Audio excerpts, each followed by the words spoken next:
I've wanted an Apple Vision Pro since it was announced, but I wasn't sure if I just wanted it because it was a new piece of tech, or if it would actually take my media consumption and productivity to the next level. And that next level had a starting price tag of $3,500.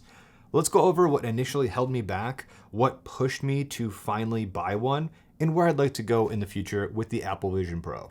Initially, what held me back was the starting price, and I wanted to use one before I had a pre-order in. The price tag was just too high for me to order it without seeing one first in hand.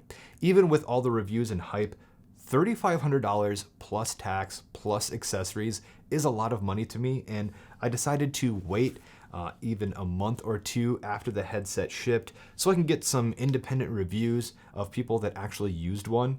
Some of the reviews were good, some of them were bad, some of them were just straight up memes. So what made me finally buy one of these? It was a mixture of three things.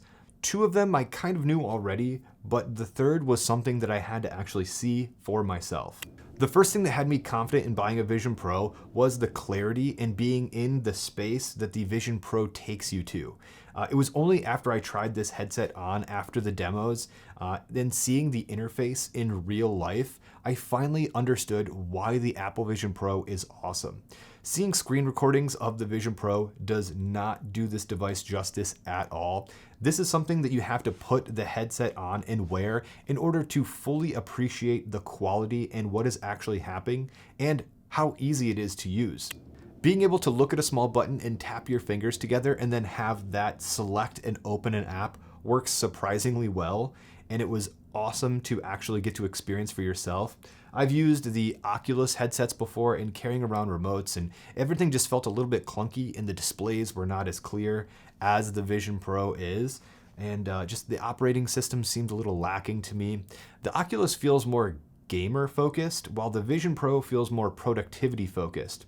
I'm not much of a VR gamer, and if I'm going to game, it's not going to be me moving my coffee table and swinging my arms around a living room. I would rather sit down at my custom PC and play a first-person shooter with my friends on Discord. That's a bit of a tangent, but all I wanted to say was the clarity and the operation of the Vision Pro is great. The clarity and user experience are great, but it's still enough for me to put $3,500 down on a headset. And while there may not be one killer app that allows me to throw away my MacBook or other Apple devices, the one thing for me is Mac Virtual Display. Being able to mirror your Mac screen into a giant screen in front of you that's floating in space is a huge plus for me. I work on Mac screens for 8 hours a day, and I often come home and work on screens even more. After using this headset for 2 weeks at work, I have a lot of opinions about the physical screens versus the Mac Virtual Display. I'll save that for a whole other deep dive for another video. The overview is that the physical screens are great if you have a lot of different things open and you're sitting in an office without any distractions, while Mac Virtual Display is fantastic for working on the go or in office environments where you don't want someone peeking over your shoulder to see what you have on your screen, or if you're working in an environment with a lot of distractions. If you put headphones on and the Vision Pro, people will leave you alone unless they really need something. It is fantastic. There are a few notes I have about that feature, but that brings me to the next thing that pushed me to buy the Apple Vision Pro, and that is VisionOS 2. VisionOS 1 literally was the first version of this headset, so it felt like a feat to just get this product launched. But VisionOS 2 seems like it's now having the opportunity to actually build this into something more useful. And the biggest feature that piggybacks off of my Mac Virtual Display is the ability to have Mac screens in front of you that are the equivalent to two 4K external screens. I love having dual screens in my workspace. One screen is for documentation or chat or to-do lists, and the other screen is where I get my actual work done. Call me old school, but that's how I'm most productive, and that's how I like to work. For now, I've been using Mac Virtual Display and just using multiple desktops if I need to switch between things. But when Apple announced the addition of wide and ultra wide Mac Virtual Displays, That was the final push I needed to finally order this device. I do not plan on throwing my dual screen setup away by any means, but the ability to have dual screens literally anywhere in the world is what made me finally place this order. The wide and ultra wide features are not part of the public beta yet, but I have been using the iPad versions of Notion or Slack to use as a faux dual screen with my virtual display screen, and it's been surprisingly working pretty well. I like that I can use the laptop keyboard to turn into a bit of a trackpad for VisionOS apps. The transition between that is a lot easier than expected. But I still have a whole nother video that I wrote about using a Mac virtual display and Vision apps seamlessly together and how I go about doing that. But again, I'll save that video for later. And finally, where I would like the Vision Pro to go from here. First off, more comfortable bands for wearing for long periods of time. Lighter weight materials would be really nice here.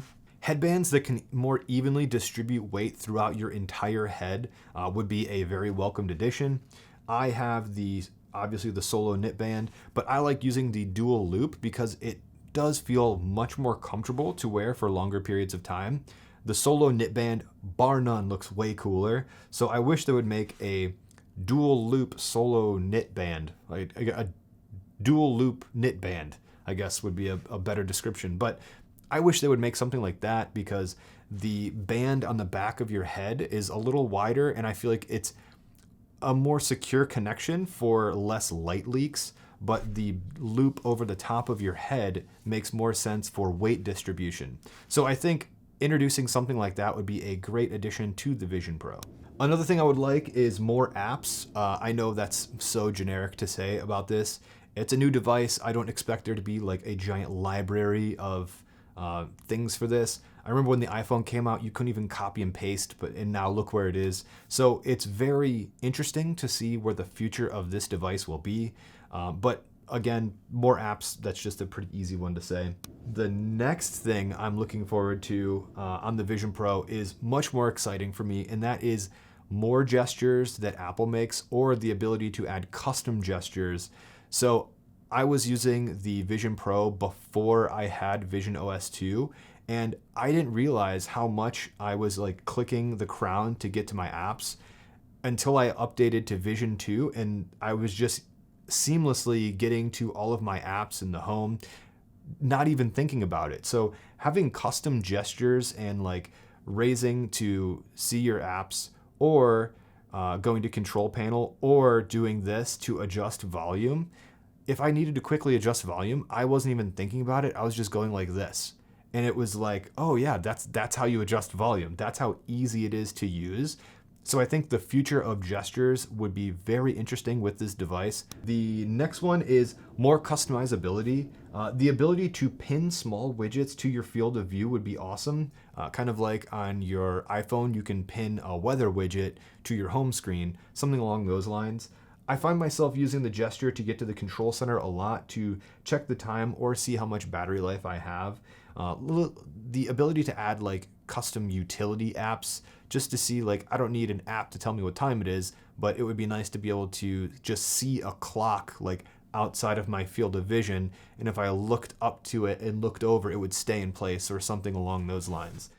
It seems like Apple took their time and got it right with the Vision Pro. They may not be the first to market with a product, but when they do come to market, this definitely feels like the most polished version of a headset that I've used. Even though there's maybe not a direct one-to-one comparison, it feels like this is the most polished product available, even though I just got done saying that there's a ton of things that I would like to see updated in the future. So it's very interesting to see where Apple will take this in the future with maybe custom gestures, or maybe all the things that we're familiar with right now will change in 6 months to a year. That's what's really exciting about having a product like this.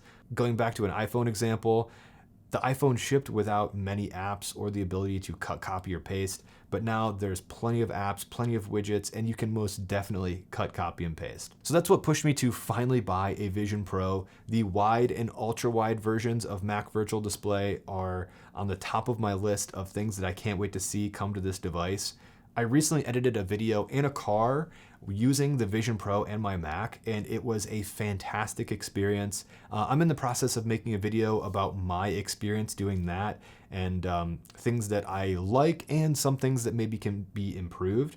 So be sure to subscribe and check back for whenever that video does go live. What do you guys think of the Vision Pro? Let me know in the comments down below. And thank you guys for sticking around to the end, and I'll see you in the next one.